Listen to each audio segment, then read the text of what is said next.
Welcome to Zwida Media. If you're new to this channel, please subscribe. Don't forget to like, comment, and share. Here's a new video for today. Enjoy. Akasabuthi iquthu ubuthongo umlingisi woZalo ngenxa yabafana abancane abamfuna uthule. Sanibonani nginibingelele ngiphinde nginamukele kuphi na kuphi lanibona khona le video. Mangoqala usijona lelikhasi wamukelekile. Igama lami usibonga konke wakandwando mothanda ke ungangibiza intatheli ka YouTube.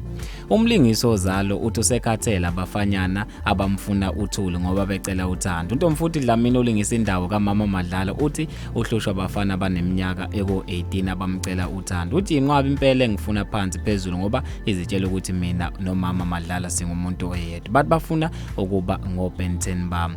Uthe bahlushwa ukuthi abazi ukuthi yena uhluke kakhulu kunomama Madlala okuyindawo esimphendule intandokazi emidlalweni woZalo. Sifana ngento eyodwa zwinayo ukuthi sobabili sithanda isonto. Mina nginamahloni futhi ngithanda ukugunda ikhadi nokugqoka izimpahla ezimfishane. Ngicabanga ukuthi yilokho okubuye akuba hehe kakhulu. Kanti umama Madlala iqala elikhonze izindaba zabantu futhi elithandana nabafana abancane. Kuchaza yena untomfuthi uthi okwenza abafana bemfune kangaka untomfuthi ukuthi umama Madlala woZalo uqale wadola nomfana omncane ukhehla okuyindawo ke ebelingisa uThobani Inzoza ngesikhathi exoshwe nguyise uSiyabonga Shibe nonina ongumzali uBhebicele. Kusenjalo kuqhubekile wadola noSibusiso onguSimphiwe Majozi. Umama Madlala bafethu ke uthi abafana abancane abame kancane njengoba ke ungumuntu ozikholelwayo futhi ke olungile futhi ke nomaqondana usekhona abahlehle beseni akukaphako. Kanti ke bafethu ngizothanda ukuze ukuphawula kwenu ukuthi ke ngabe